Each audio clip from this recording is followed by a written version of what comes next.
Saat tertangkap karena ricuh unjuk rasa menolak UU Cipta Kerja di halaman DPRD Sumsel, mahasiswa, pelajar, dan warga lainnya menjalani tes urin yang dilakukan polisi. Dari tes tersebut, satu orang dinyatakan positif mengkonsumsi sabu dan merupakan warga biasa, yang saat unjuk rasa menggunakan jaket alma mater salah satu perguruan tinggi di Palembang. Tersangka kini menjalani pemeriksaan lanjutan yang dilakukan di Tres Narkoba Polda Sumsel.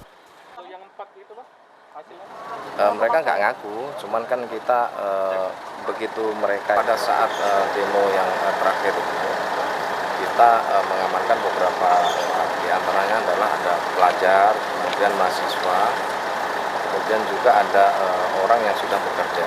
Dari yang kita amankan itu salah satunya positif sabu. Polisi masih melakukan pengejaran pada 15 orang lainnya terkait kericuhan yang terjadi saat unjuk rasa itu. Reski Oktora, Kompas TV, Palembang.